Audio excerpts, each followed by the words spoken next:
Nelson. I'm in Nelson, yes. Yeah, I thought so. Okay. How is I don't know how to clear that off the screen. Oh, We just push enter? No. no, here.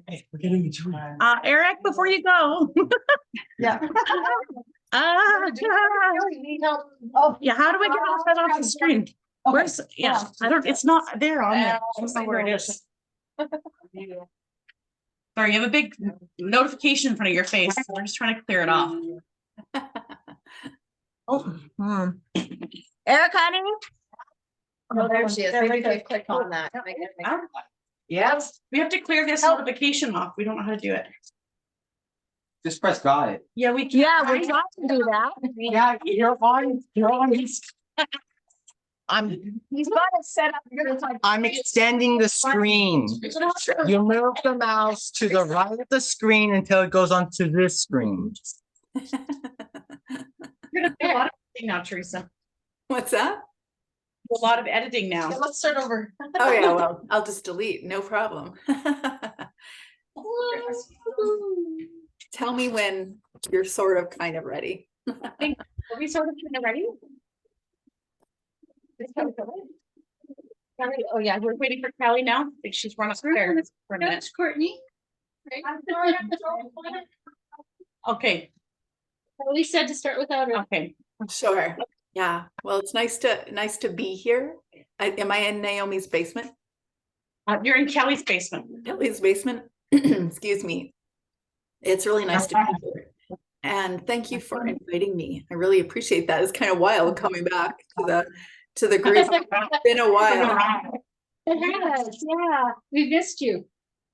I'm hearing reverberation. Is that me or is that just kids? Because I can totally talk over kids, no problem. I don't have a problem with that. Fine, you're totally good. You're great. It's kids playing with blocks. Okay, all right. I thought I was hearing myself. Okay, well, lovely to see everybody.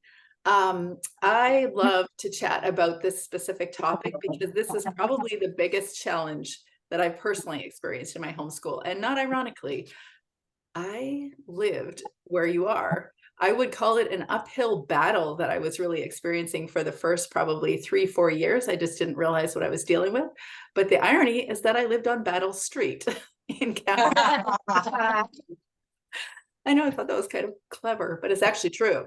And today I titled this the 6-point burnout prevention plan. Who is here that is just in the first maybe 3 to 5 years of homeschooling? Is everybody here for quite a long time?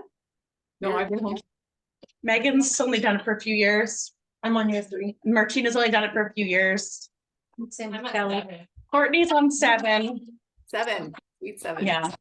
I found somewhere between the 3 and 5 was my really challenging point. And I've seen that with other homeschool moms too. And yet I've also met a homeschool mom of 12 that has been doing this for longer than I've been a parent, who also feels overwhelmed. And I think if we don't address our overwhelm, or if we don't come up with strategies to deal with our stress or frustration, we're going to burn out. I think that's the formula for burning out. Anybody here have burnout at any point in their homeschool? Yeah. Yeah. Sister. Yeah. Welcome to the Burnout Club. Yeah. I would love to hear, especially if anything that I speak to is something that you think that is something I want to talk to her later about. That's why I'm here, because I am Teresa Wiedrich. I am a mom of 4 kids, 3 of them grown up and moved away. They're across the country right now. And my youngest is just starting the high school years. Pretty surreal for me. Does go as fast as they say. But now I'm not only doing that, I'm homeschool mentoring, but I'm actually a certified life coach. So I work with a broad expanse of challenges that homeschool moms have, and also helping them to address their growth intentions in their homeschool life. So that's me. I've been homeschooling for about, I don't know if it's 15 years, maybe 17 years with my 2 years research. Can we count 2 years research?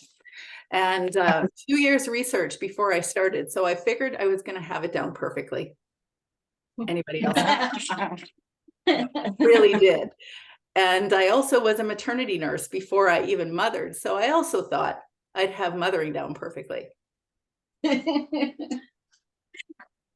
then by year 3, I was most definitely overwhelmed. I describe it as overwhelmed. I hear people talk about burnout and stress or frustrated, all those kinds of things. And though we may describe it differently, I think there is a predictable path how we move into feeling burned out, because we aren't doing certain things for ourselves.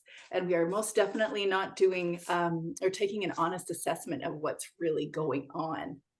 So I'll take you back to my overwhelm story. It did indeed start on Battle Street, but you could probably back up a few years, because there's always more to do with overwhelm or those burnout experiences than just being in the homeschool realm. There's so much more going on in our lives than just a homeschool experience. I know for myself, we moved around a lot. At that time, we were traveling probably about 4 or 5 months of the year. We were traveling, moving in and out of Kamloops. And it was actually in Fort St. John that I had the big burnout experience. Has anybody actually heard my story before? And I'm just repeating again the same story. No. Great, fabulous.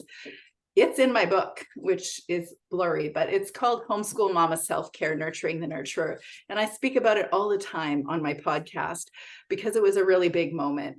I remember trying to do all the homeschool things, like creating the homeschool routine that would line up with, for me, a classical homeschooled approach. I was all into the Susan Wise Bauer, and now she holds up my computer whenever I speak to anybody. And I truly do appreciate her, and I appreciate all her ideas. I was trying to do it in my home. Oh, your foundation of your homeschooling then. Yeah, as she literally holds up your computer. Yeah. She's your foundation. So I was trying to do that, but I was also trying to keep the house clean, and I was trying to make sure everybody was happy. Had no idea whether I was happy, but I was trying to make everybody else happy, or at least keep them from fighting as often as they were. I knew I had really unrealistic expectations because the pushback was pretty high, but I still wanted to hold to it because it was working for me. So I told myself it wasn't, but I thought it was the best choice for my kids. I never spent any time actually looking at my emotions at all to figure out what was going on for myself. I definitely felt like I wasn't doing what I should be doing, or it wasn't enough. And I hear that now all the time, this discussion of enoughness. I think on one hand, you can never do enough as a mom because your kids always need you. And on the other hand, you're never going to have enough done because eventually they will move out and you will not have read all the read alouds and you will not have made sure you were patient every day of your homeschool mom life. You can always do more, but I definitely had this foreboding sense of this isn't enough, and I was preoccupied with it. I was definitely lost in trying to meet the demands that I created because I was a registered homeschooler. And nobody was saying, are you doing the right thing? And yet I still told myself, you're not doing enough. You're not doing the right thing. You need to do more. And as many of us have, we don't have that family support or feeling that everybody's supporting us around us. I didn't feel that way either. And I know that it compounded things because we moved or traveled a lot. But if you fast forward after the things that I learned to do over the course of quite a long time, the tools or any of the mindset shifts that I share with you didn't happen in one day. They didn't happen in 6 months. I'm still learning them, but all of the things that I've learned, whether it's tools or mindset shifts, they really did move me towards being present. The concept of balance is kind of stricken from my vocabulary. I see it as a bad word.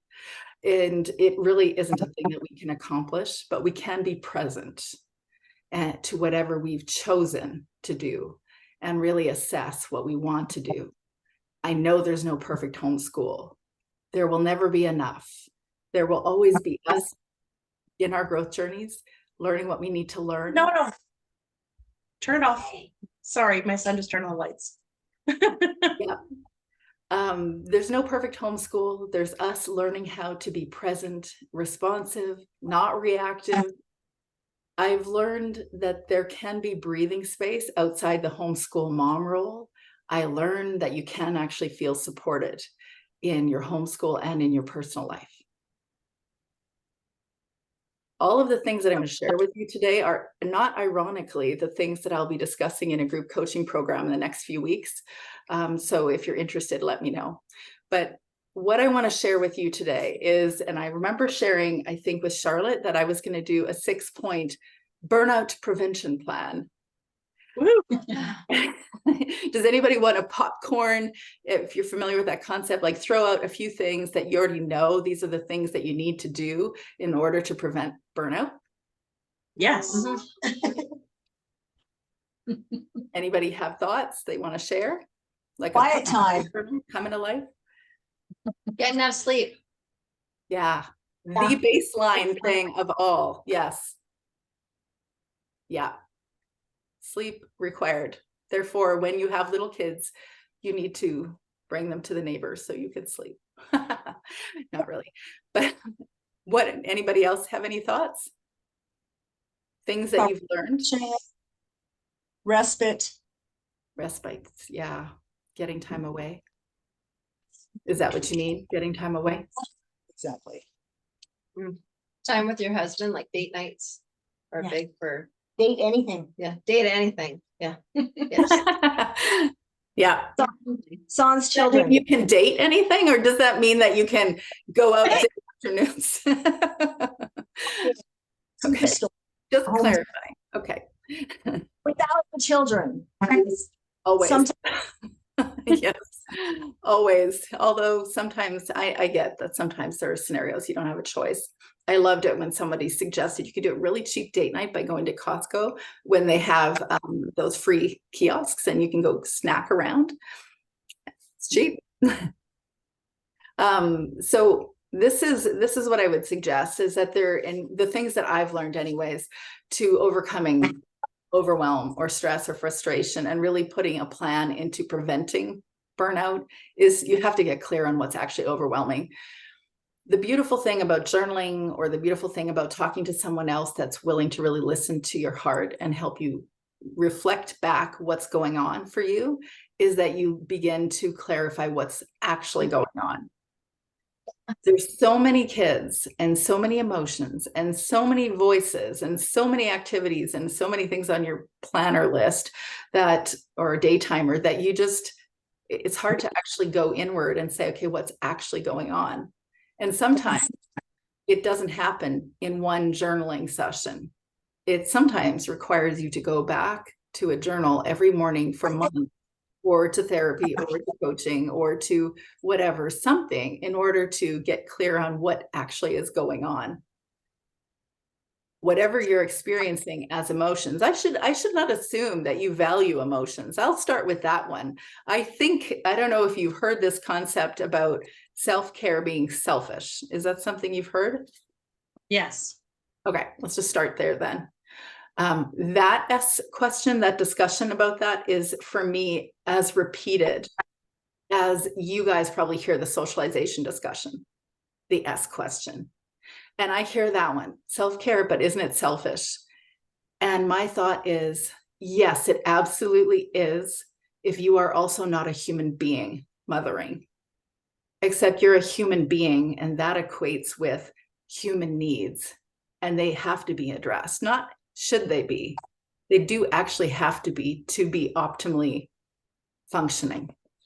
And so you bring it on. If you want to go to the spa, if you can afford a spa and also groceries right now, then bring it on, do that. But that's not actually what I'm talking about. I'm talking about overall sense of wellness and who you are. If you really are at peace generally, and also I would say happy, I think is the word. If you took all of your homeschool responsibilities away, if you took away all of the things that are on your to-do list today, would you say you were happy outside of all of those things? And so I'm not going to go into a discussion about whether our lives were intended to be happy or not, because I know that can be a controversial discussion too. And I know we're not always going to be happy, because that's also not a thing. However, if we were to take away all the homeschool things, and we can say, actually at core, I don't know that I'm even really that satisfied with my life. Or there's parts of it that are like grossly in a direction that is dissatisfying, then that helps us to clarify maybe our source of, burnout or overwhelm or whatever it is. Maybe there's more going on than just the homeschool thing. So I always think that assessment is like the most important thing that we need to do. And we need to do it regularly. We need to treat ourselves the same way we do, hopefully on most days, when our kids say, Mom, I need a snack. Maybe I shouldn't use that as an example, because we probably after a number of years are like, oh boy, here's a snack again. But when they ask us for something that, say a 2-year-old tells us we need to go to the bathroom, Mom, we go, okay, in whatever way they tell us that, then we bring them to the toilet. We don't look at them and say, you shouldn't have a need.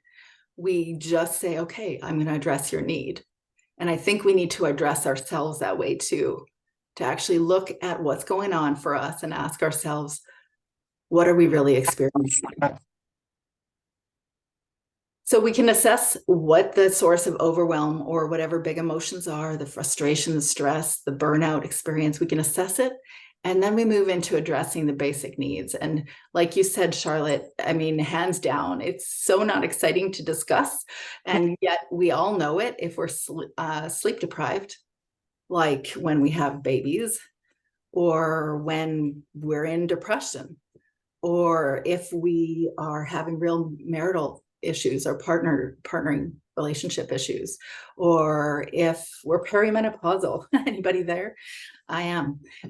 Those things really do contribute to your overall sense of well-being and also your perspective, because you are so much more agitated with your kids and things feel so much more pressing and intense when you feel underslept.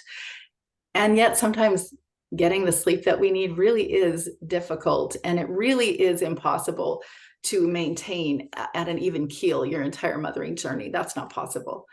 But at base, that's the most important thing, is the sleep angle and the basic self-care things. And when I mean basic, I mean like actually drinking water during the day, or eating things that aren't fish sticks and, grilled cheese or things like that.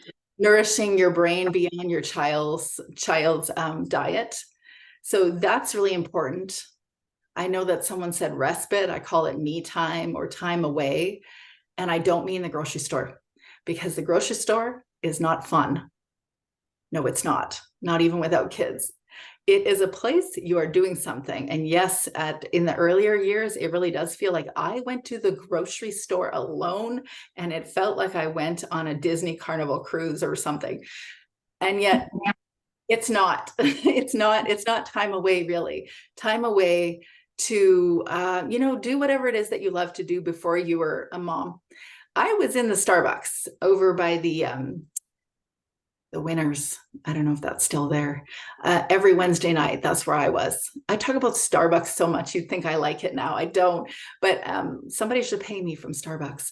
I was at Starbucks and I had a pumpkin spice latte and a pumpkin spice scone, and I was a writer, even like way back when. And so I would write all the things about homeschooling, and it was just like a big gush on the paper, and it helped me process things. But I've heard other people say, if you can get a date night away, that's great. But I would say that doing something with other homeschool moms to talk about whatever the challenge is, kind of like what we're doing here, or, just going somewhere away without the children. It does not matter where you go. It's just away from the kids.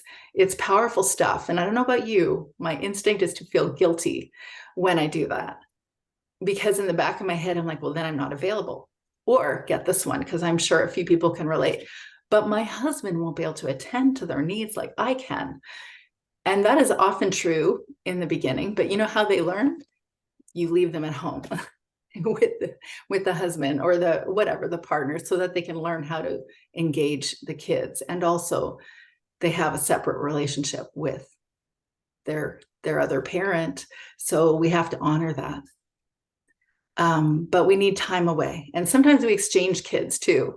So even though somebody else's kids might not be the kids you want to be in, you're home for an afternoon on a Wednesday night or a Wednesday evening. Sometimes, getting that time away where all your kids go to her house and all their kids come to your house for a couple hours is actually pretty powerful. But I also think that there's a value in you nurturing your creativity beyond just going away somewhere. This is not something I understood before I was a mom. This was absolutely not on my list of things to do, was anything related to me, because I'd always envisioned being a mom. You can see it in my high school yearbook. I wanted to be a mom of 10 kids, marry Patrick, and travel to Africa as a missionary. So I stopped, Lois. No. I definitely stopped, Naomi. I stopped at 4 and I said, that is good. We good. I'm good. We overwhelmed is my reality.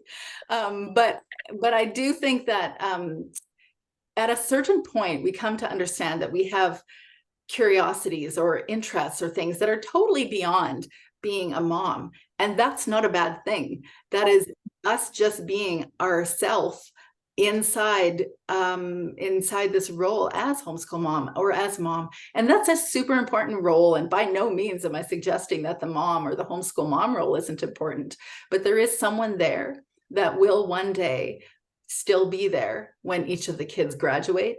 And then you're going to have more babies when you're 72, unless you're going to decide that there's something else outside of the mom role. 72 might be a little unrealistic. I can close that door. Sorry, we had somebody's trying to crawl under your screen. Maybe screen. The other thing about homeschool expectations, your expectations, actually writing them out and saying, what do you expect? Say them to yourself. You do not have to tell them to other people. But when I'm coaching other women, I hear all sorts of things, and other people are like, they're so uncomfortable sharing some of the stuff they share. And yet I work to disarm people, and I also am vulnerable in my own things. But I've learned this. If you have ever had some expectation of yourself or your child or your partner, I guarantee you everyone else in this room has, or at least someone else has in this room had similar ones. When you write it down and you start to unpack, what is the thing that I'm really frustrated by that isn't being met? Or what is the thing I'm expecting of myself, but I just can't meet? Then oftentimes you first look at it and say, really? That's so unrealistic. I can't believe that I was thinking I would never be angry at my child. Or it's so unrealistic that I actually thought I would make it through the Sunlight curriculum this year. By the way, if you need Sunlight curriculum, contact me. I have a lot. Or there are so many, there's so many expectations that we unconsciously, I think, communicate to each other as homeschool moms sometimes, that, you know, there's a certain way to raise a child, or there's a certain way to, you fill in the blank. And when we not only share those things unconsciously or consciously back and forth, or we don't even listen to other people's expectations, we just listen to ourselves, and we tell ourselves, you will be good enough when ... Then you discover that, wow, that is not possible. And I don't know what y'all would say, especially those that have more, the older kids in the group, but I have learned this about my homeschool experience, or about my mothering experience in general. You are going to make a lot of mistakes. And it's just a reality of being a human, and that you are also on a growth trajectory, just like your children. Hopefully you're a little bit more grown up than your kids. But sometimes, honestly, you can look at a child and say, they're so mature, they get something, and they really understand something. And then when they get to a certain part of their adolescence, they start to figure you out. And you're like, wait, you can't know me before I know me in certain parts. And the entire thing, I see it as a growth trajectory. We are supposed to be growing. Of course, we see that our kids are growing. But if we accept that we are also growing, then maybe we can say, it's okay that I wasn't a perfect parent. It's okay that I have things to learn. And then our expectations, that whipping ourselves into shape or telling ourselves we're not good enough, doesn't feel quite so shaming. Does anybody want to add anything there? I'm going to skip over a couple of things that I would normally speak to, but is there anything that you'd like to share there?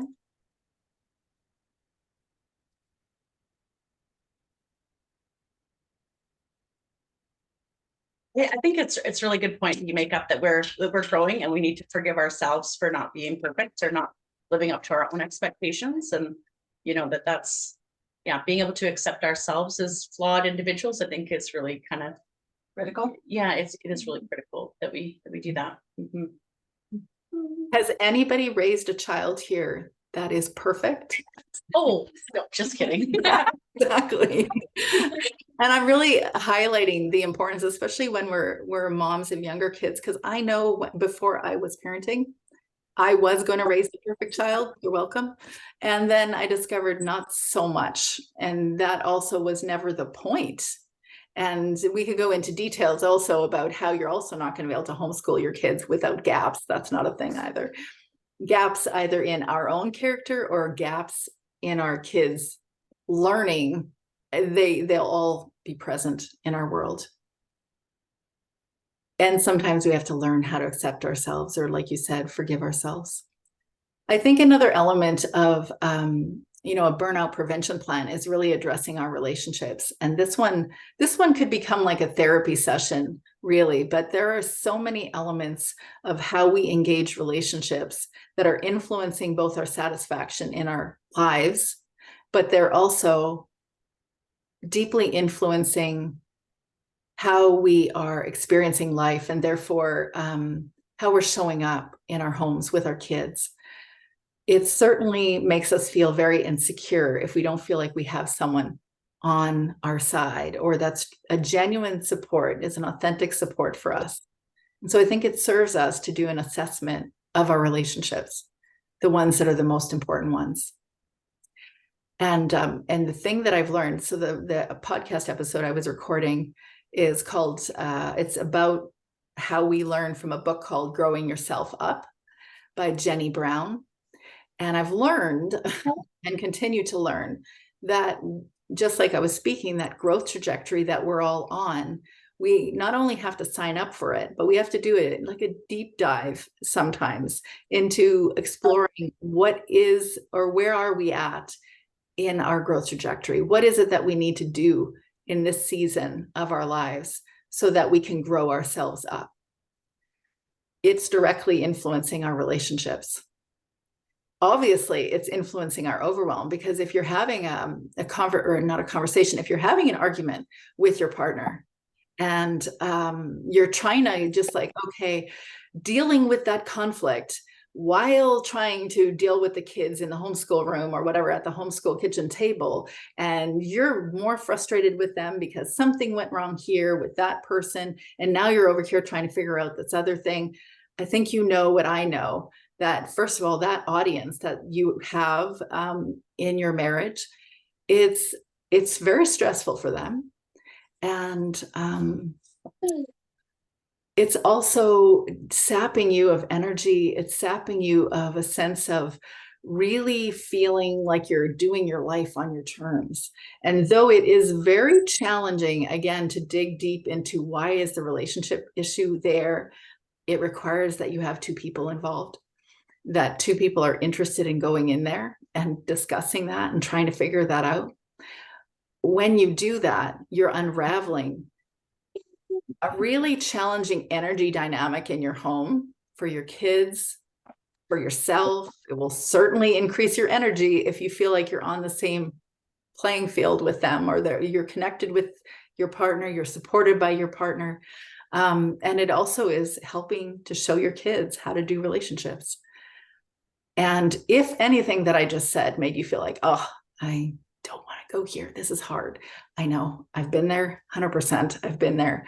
And also, that's not my intention. My intention is to highlight the fact there's no question about it. If you're not feeling supported by the most important people in your life, this whole homeschool mom life will feel very challenging. So exploring what our relationships are like. I would suggest to you, and I'm not a therapist. I think if you could unschool therapy, I've probably done it. But how many therapy hours do you need to translate into becoming a therapist? Actually, our oldest daughter is going into her 5th year now to become a child therapist. So she doesn't agree. I can't unschool therapy. However, in my experience, I lost my train of thought. Welcome to perimenopause. When you're trying to, you're trying to do these relationships, and you're trying to do them in a healthy way, and you're trying to feel secure or attached or communicate clearly with your partner. It's a necessity sometimes if you're looking at a really challenging scenario with someone, a challenging relationship, you need to be able to go backwards and say, okay, where did I first start feeling insecure? What is the dynamic that I experienced way back when? Because that's influencing you now. And though I'm almost 50, I have learned that there is a part of me that is still 5 or still 7 inside here that comes out every once in a while feeling insecure. And I know now that I've spent so many moments or hours with different women that is within everybody. Everybody's got that. And also men, I might add, but it's women are who I work with. And so then I would suggest go deep, go there, do therapy if you need to, do group coaching or do coaching, do something that makes you or compels you to dig deeper.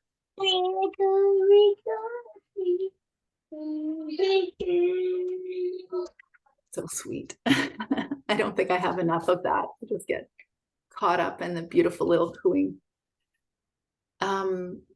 This establishing boundaries is something that I speak to a lot. In fact, I have an entire group coaching program on that, and that's one of the most popular things I do. Is boundary building something you naturally associate with the homeschool mom life? I'm curious. Nope. I think we're really bad at putting boundaries. Oh yeah, tell me more. Tell me why you think that. I'm curious on your take.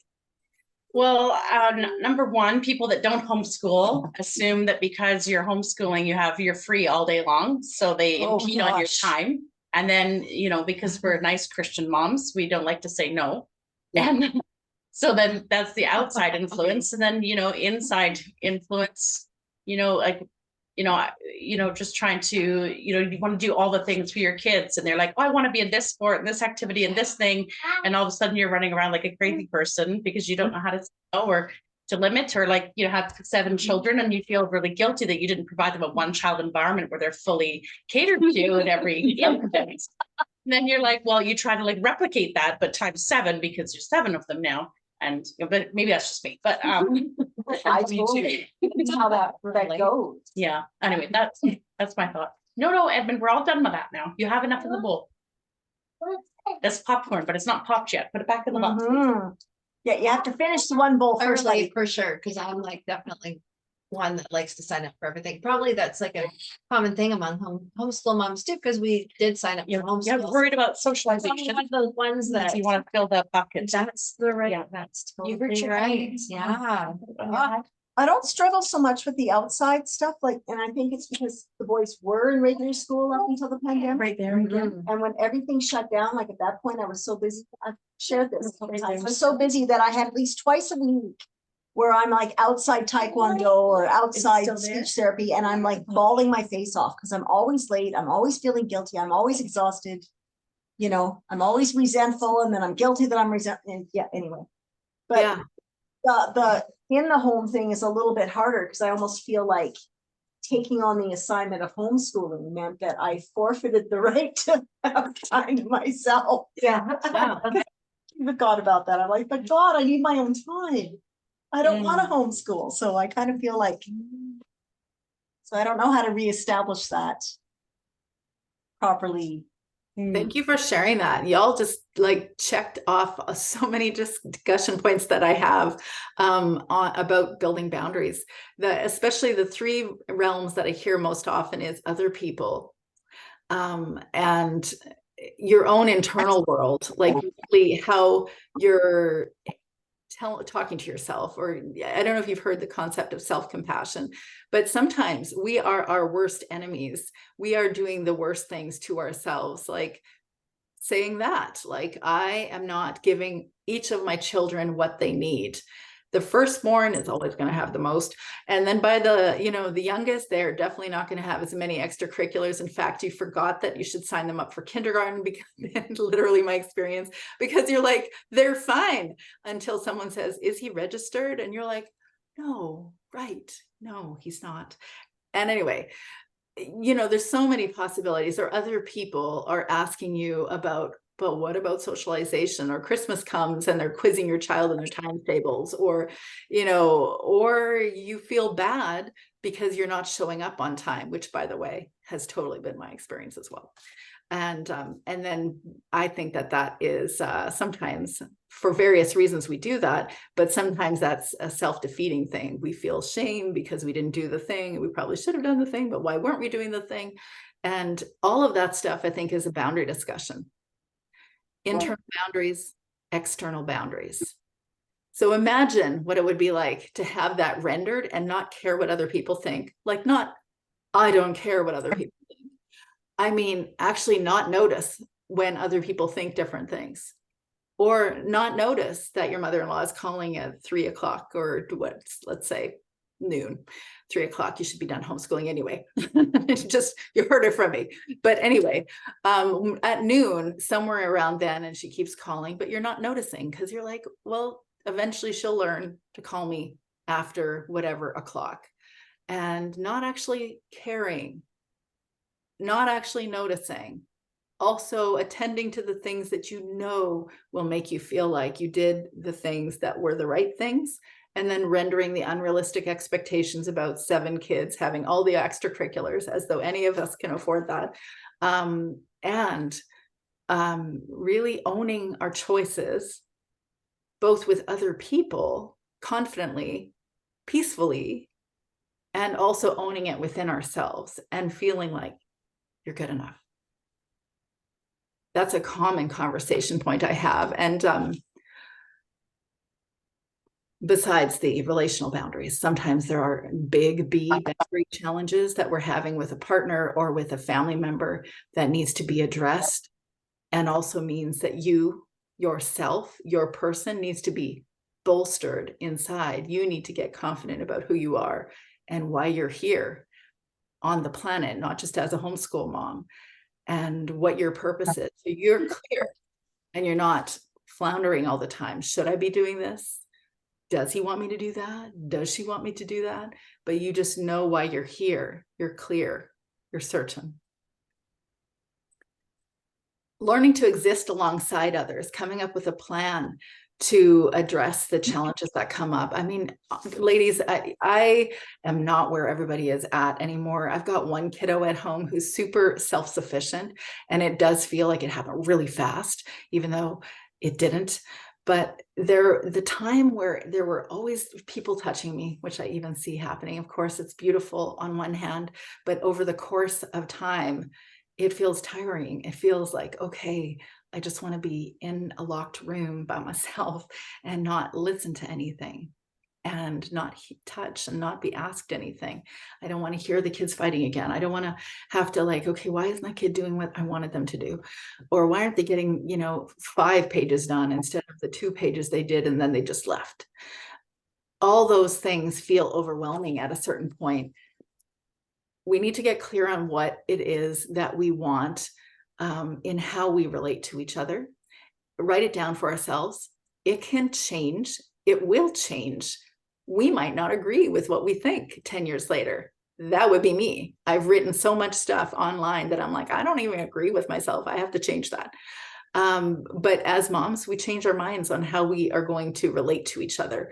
And I mean to our kids, or to anybody really. We have to decide how we're going to exist alongside one another, get really clear on our intentions there, so that when arsenic hour comes, that hour around dinner time where everything seems like way too intense and everybody wants something, and you are way over, you're tapped, then you can decide, how am I going to address that? Am I going to just look at their squishy little cheeks and say, I love you? Here's the carrots, sticks and hummus. I'm going for a walk to the mailbox. Or are you going to put your noise canceling earphones on? Or what are you going to do in order to address whatever that challenge is? Because learning how to exist alongside others in a peaceful way, that's our goal. But we have to actually plan for it. I think over-identifying with our kids can be one of the biggest sources of our long-term burnout. Let's talk about that kid, the one in your family that you love them with all your heart. But man, if you could turn back time and say, God, I would like to have a child that loves his homeschool, that loves his siblings, always attends to whatever I say, doesn't like jump walls or climb walls, and doesn't, you fill in the blank, or counters me at every turn. Instinctively, we all know what we would choose. I think somebody decided that child was that child for us to propel us into deeper growth, faster growth. And we can, when we're responsible to love them, of course, we know that, but we can be easily tapped by them. We can also easily react to them, and that would be normal. On occasion, moms make mistakes or react in ways that we shouldn't react. Not saying that we should do it, not saying we should plan for it. We should definitely plan to be clear on what is going on and to address it.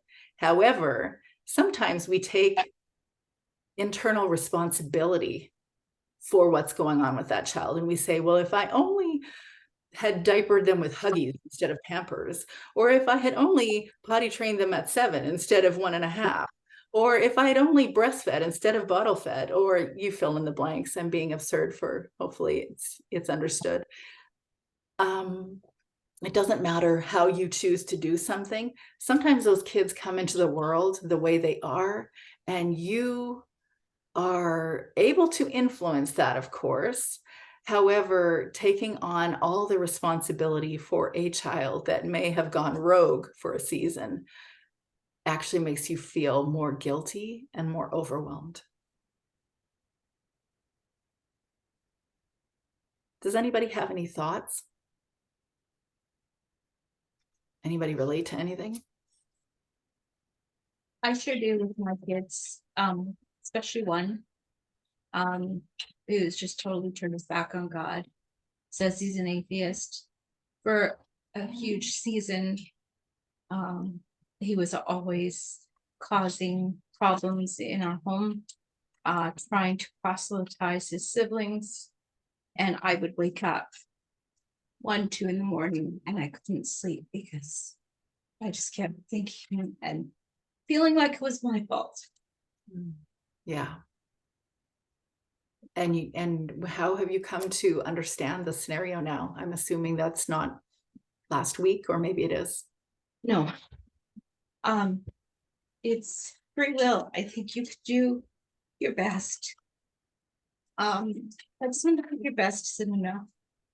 And you can't beat yourself up for somebody else's choices. It's not over until it's over. That's right. Yeah. Every time I'm praying for people who have God laid someone on my heart and they seem like impossible process, but it's not over. Yeah. And so we keep on.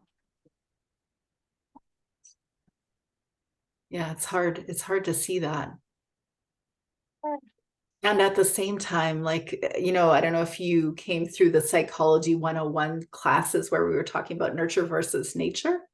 How is a person, what's their personality and how did they come into the world? Is it their personality came into the world and there they are? Or you nurtured them in a certain way so that they became something? And I think the science now shows it's both. And yet, when we do this mother guilt thing that says, if I had done this, then this wouldn't have happened. If I had done that, then this wouldn't have happened. Or how do I do the right thing? I think we're just fueling shame and guilt. And I think the whole intention behind parenting, at least according to the culture, is if you do the right thing, you'll produce the right thing. And I don't think humans are like that. I think we think that until we discover that we have that child. And then we go, oh, okay. And so then we have to be in that state of growth, I think, because when we grow, they have a potential to grow. And certainly the things that we do impact them. I'm not suggesting that that's not the case. So we do need to go self-exploration into that focus. However, we also need to have to, like, essentially what I think you shared, the gal in the back, it's not over until it's over, or really just releasing them to God and going, okay, you're also my, Father. That's a big one. And I don't know if everybody's been there, had that experience, but it is a truly large one. But we can also over-identify even when our kids are really little, and assume that we understand what they need, or assume that we have to do certain things to make them happy. And that right there, those, many moments, it can overwhelm us because we're always trying to attend to everyone and make everyone happy, which you will not do. Sometimes they'll be happy, sometimes they won't. Sometimes you will be premenstrual or perimenopausal or postpartum, or you fill in the blank. And some days will be great. By the way, I think one of the most powerful things that we can do as mothers is to schedule our PMS days. Nobody talks about that. Yeah. Yeah. Can I hear an amen? That should go on there. I know my kids for years were like, well, Mom, you're buying Lay's potato chips and M&Ms. And I'm like, yeah, it just feels like the right day. And I kid you not, still to this day, everyone knows now, like everyone knows. And it's not Lay's potato chips now. It's those really crunchy ones, Miss Vicky's. And so if I go to buy those, it doesn't matter what's going on, for sure, I'm going to have my period. And I think it's useful for you to get clear on what's your reaction the week before. And if you're perimenopausal like me, every 15 to 20 days. Anyway, get really clear on what your reaction is, how you're engaging things, because it is influencing your homeschool. Where are we at right now? 2:55. Okay, you know what? I have an entire discussion about addressing your actual homeschool challenges, about leaning into child-led learning and to deschooling what you can so you don't feel quite so overwhelmed. But let's have a conversation instead. Does anybody want to talk about any of the things that I just shared about deschooling or leaning into child-led learning, or is there something that you'd like to speak to? I'm happy to do some one-on-one kind of coaching here if anybody feels comfortable enough to do so.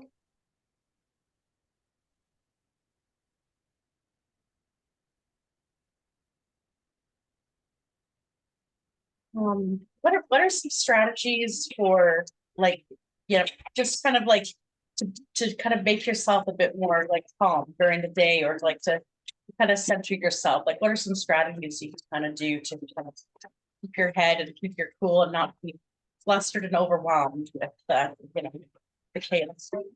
I haven't done this, but I'm really sure that if you were to sell a child, it would probably help. I think that's illegal.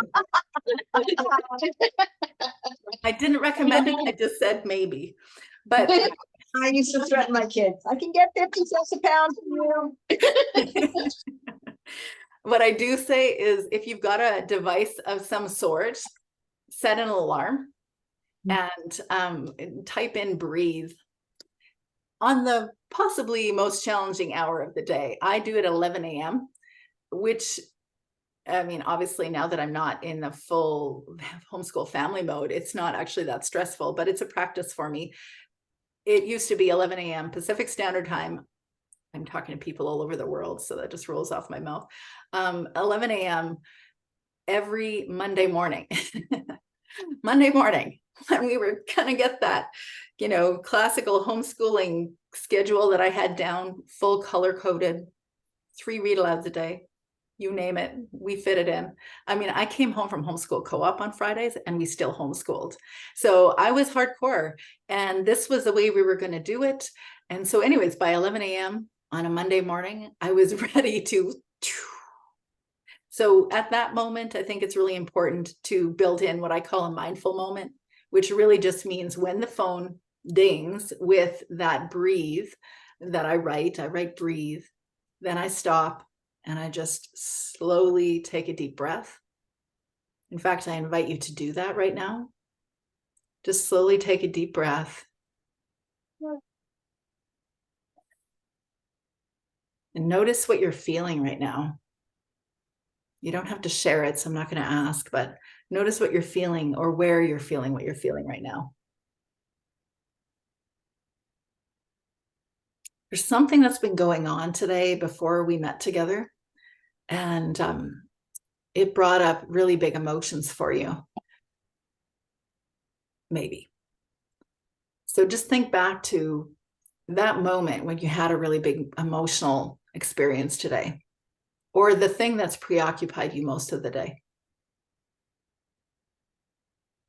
That experience, where are you feeling it in your body?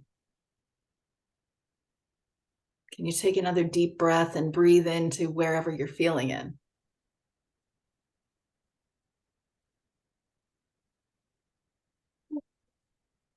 If you can get a journal and you can write about whatever it is you're experiencing in that moment, or you can add it into your phone, into notes, or if you can get into a practice of whatever thing that you're dealing with. Let's just go with anger, because that's a really common conversation point I have.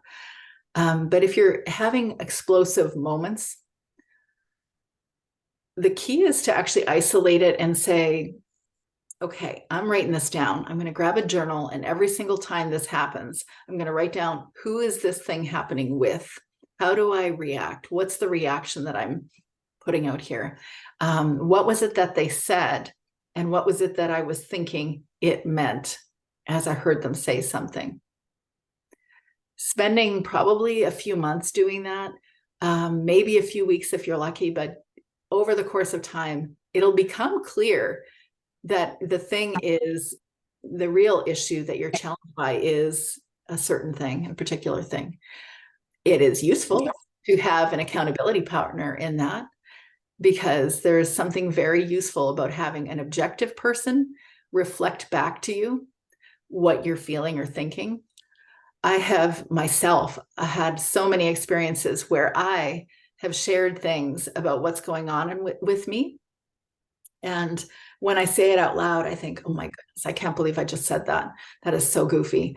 Or I had a mom say something that I know I've had experiences too. She's like, I just cannot stand that the kitchen is so dirty. It just has to have no dishes in the sink. I want to homeschool, and the entire day, I just want it to be tidied. And I'm like, yeah, I feel you. I've been there, done that. It won't work, just so you know. It's not going to happen. I can tell you that 25 years after I started a family. But unless you have someone washing the dishes outside your family, but it's not going to happen. But you just said something that so many people are already experiencing. And then when she said it, she's like, oh, that feels so dumb. Like, that's obviously not going to be real. But as soon as she said it, there was a release, a sense of, that's it. Now, why do I need the entire house to be clean before I can, or the kitchen to be clean before I homeschool? When we put those things on paper, or we can speak to someone about it, it does get clearer. Does that answer what you were saying, or do you want to add more so that I can engage you more on that? No, that's I think that's really helpful. Just like trying to identify the root issue of what's going on, and then, you're able to kind of like tackle it from the root rather than just the surface instant reaction, but the underlying issue. Yeah. So I've learned in my own self, and I've seen this with other people, that it's never usually the thing right in front of you. There sometimes is like this need for control, say with that kitchen scenario, a feeling like if I could just like control this, then I would feel at peace inside myself. Or if I could just have everything lined up, then I would feel good enough, or something. It's always pointing to something else. It's not really the dishes. Anybody have a clean kitchen right now? Because I don't, by the way. And I'm not in the thick of things like you all are.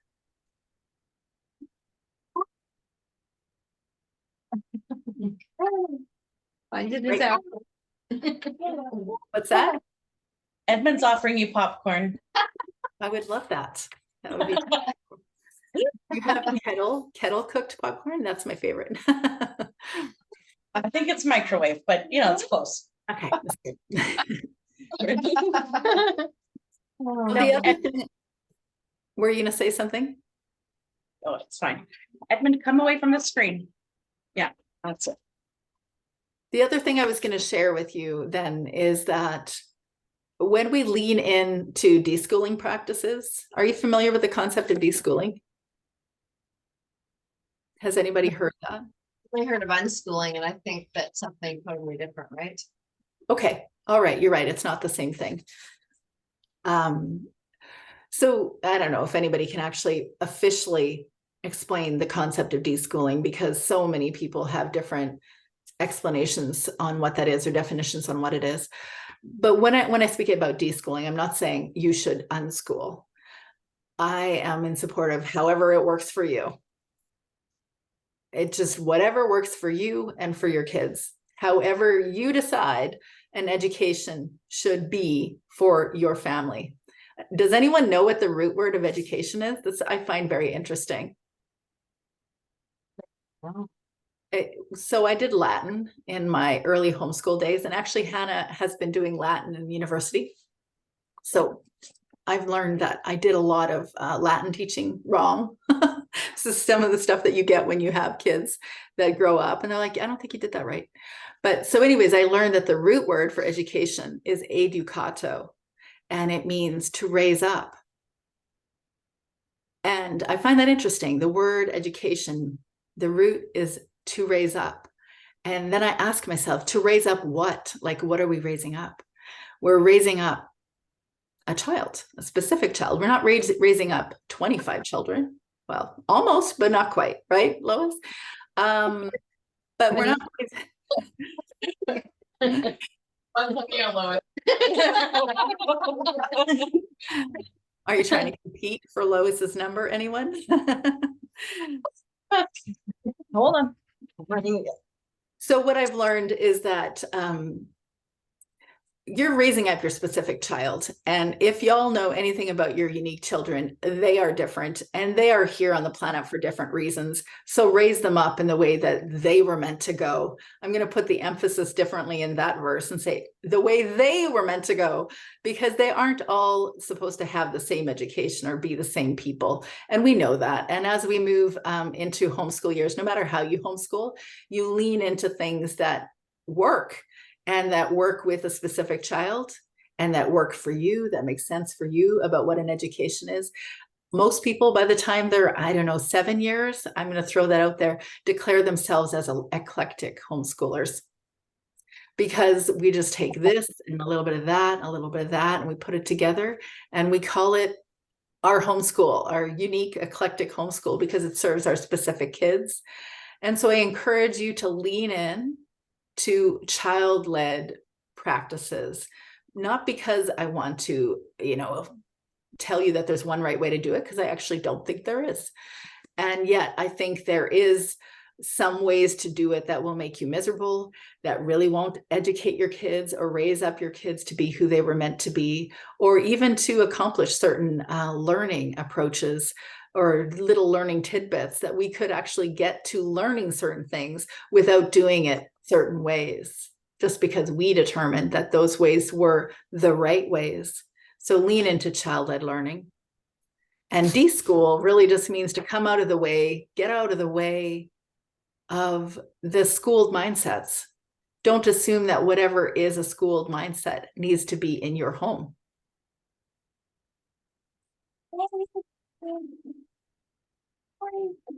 Yeah, you can be excused. Okay. All right. We're good.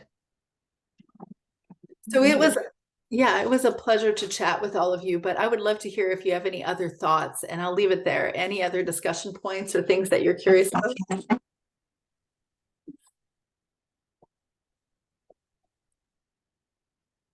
Everyone's so shy.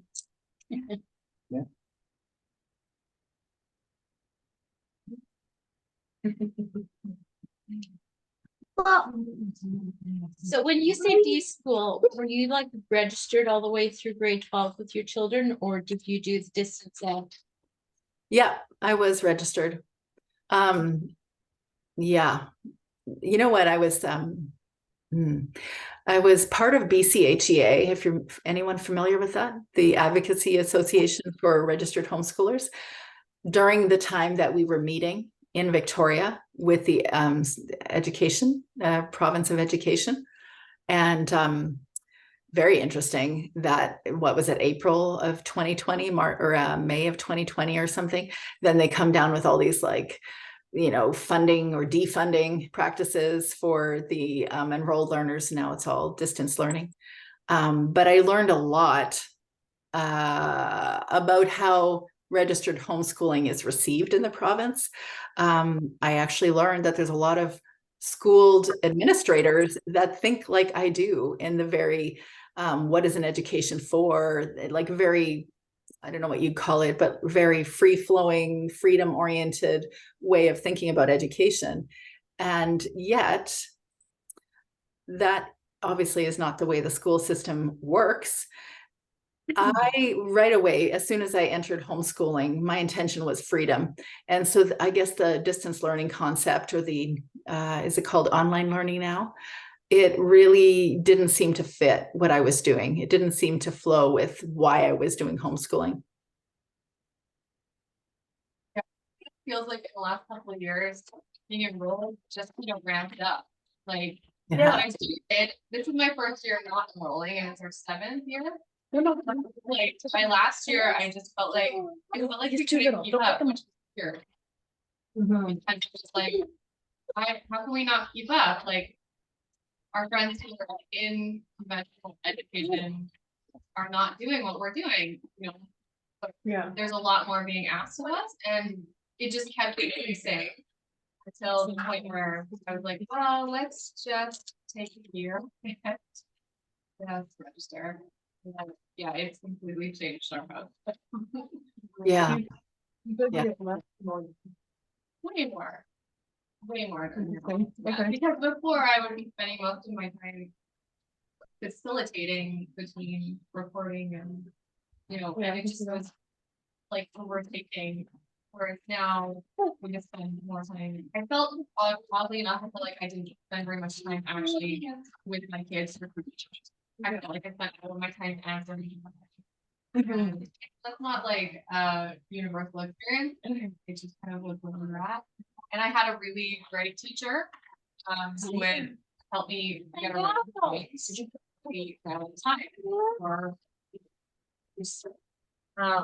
But it still was this feeling where I guess my personality type is a lot of internal pressure. Yeah. And I find it with the external pressure, and then I have this like monster of pressure. And I like running on the internal pressure. Yeah.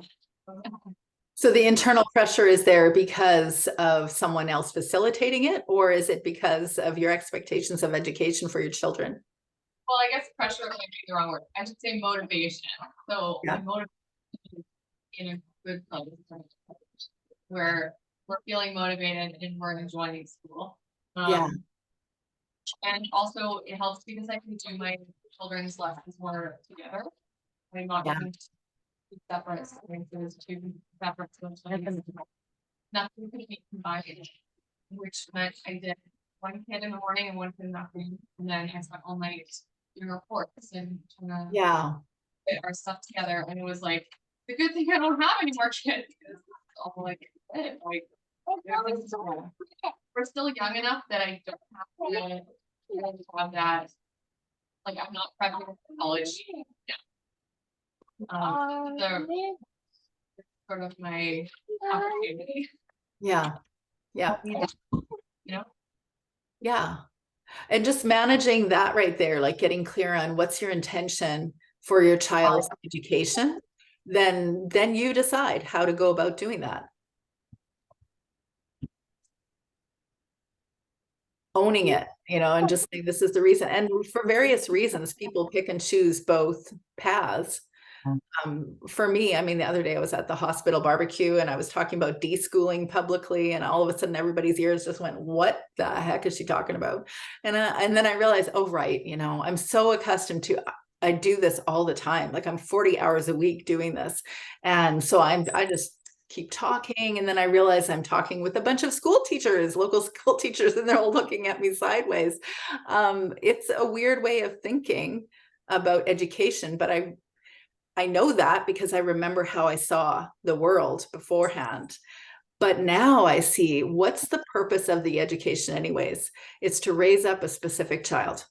What's that specific child here for?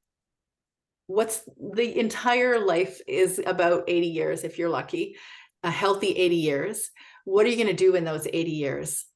Now, you can't know for your child. You can't know, even if they love playing Legos, that doesn't mean they're going to be an engineer, right? I know that initially we think that. I know I saw certain things and I thought, well, this is probably, she's going to become a medical doctor, or she's going to become a, I don't know, biosciences engineer. I had so many different ideas. And now she's a ballet dancer. So, you don't know where they're going to go or what their life trajectory is.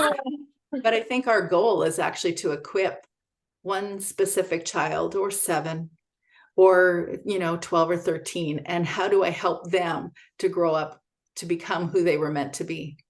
I'm curious your thoughts if we have another minute. Sorry, but I do have to run. I've got to take my daughter to dance. Yeah. I'm gonna say goodbye. Thanks. Bye, Marianne. So much. Thank you.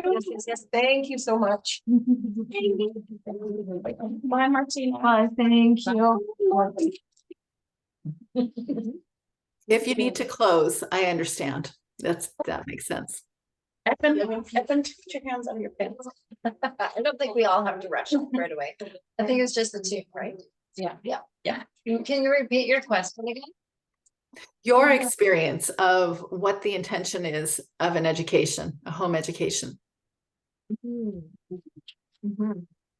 I first started, I started because my kids, my 2 older ones had learning challenges.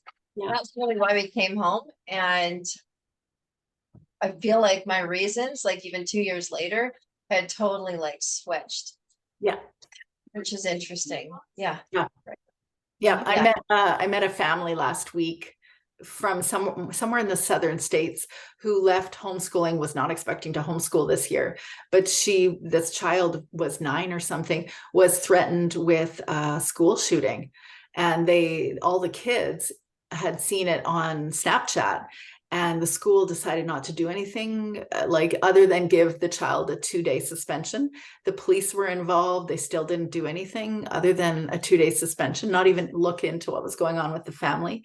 And so I've been supporting this family, and I would imagine that would feel very stressful.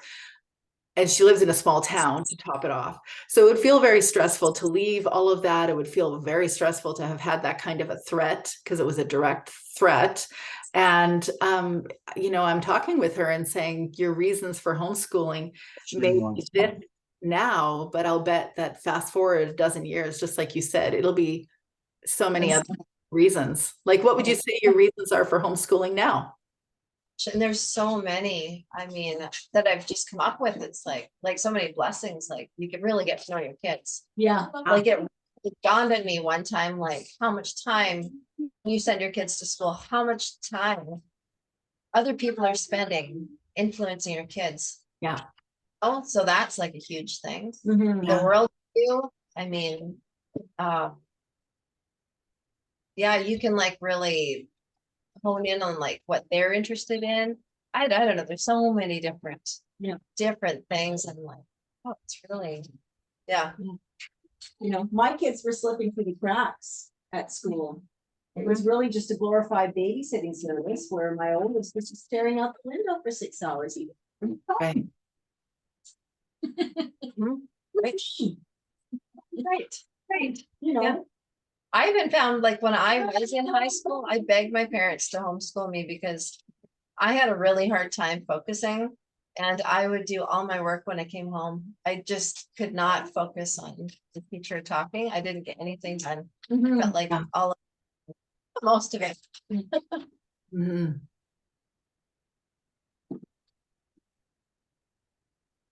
Yeah, yeah. Over the course of time, we definitely have, yeah. What was it? Elizabeth Barrett Browning's poem. How do I count the ways? What is this? I love you. I can't remember the first line of that poem. I should, but it's like homeschooling. How do I count the ways that I love you? Like it's just endless. Except for those days, and that's why I'm here. So, or I should say, not even those days, but those seasons. Sometimes it can be years that we can sit in frustration or overwhelm and not quite know why. And the only other thing that I wanted to share is something also, besides the PMS days that no one talks about, people don't talk enough about mental health challenges in our homeschools. And one of the very first things that I had as feedback when I had written my book was a story from a woman who shared that she had 7 kids, and from like teenager to toddler. And she ended up going into a mental health unit and felt like such a failure because she had had this experience, which she does not need to have, of course, but I understand why she would feel those feelings. But she went into a mental health unit and then was trying to come back, not let anybody know it happened, and then continue homeschooling. And I want to honor the fact that we're human beings, and the last few years has been a lot. And we've also all lived our own very large lives and have had significant things happen in our lives that sometimes we're struggling with depression or anxiety or various other mental health challenges. And I want to honor that and say that needs unique things. It needs a unique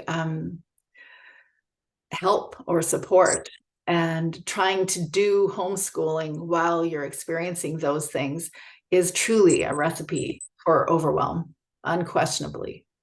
And if that is you, then you're welcome to connect with me. You're welcome to connect with me with or without that, by the way. If you're considering coaching, I can give you a link and we can have a conversation about that. But it was a pleasure to chat with all of you. And I have no doubt, because I know it from my own lived experience, that when you get clear on what is the challenge that you have to address, or the overwhelm, or, oh my goodness, I want one of those. I'm sorry, the distraction. I would like a baby. I would like to scratch and sniff. I definitely don't want a baby, but I just really want to smell the baby. I'm certain that if you address whatever challenge that you have and you actually look at it straight on, ask yourself what's really going on. How do I address this thing? Is it a relational challenge? Is it a homeschool challenge? Is it you not meeting your needs or addressing your real emotions? When you get clear on that and you actually work on it week to week, you can address it and you will notice that you are more satisfied in your homeschool. So it was a pleasure to chat with you and to see you all again. And your littlest, Naomi, so cute. Yeah. You make cute babies. Also, this one, just want to squeeze the cheeks. I'm clearly a grandma. I should have grandkids. Eventually. Okay. Oh, man. Well, thank you very much, Teresa. We really Yes. appreciate you coming and chatting with us this afternoon. Thank you, Teresa. You're welcome. It was lovely to see you again. Yes. So much. Yeah. We'll talk to you soon. Okay. Sounds good. Bye. Bye. Bye.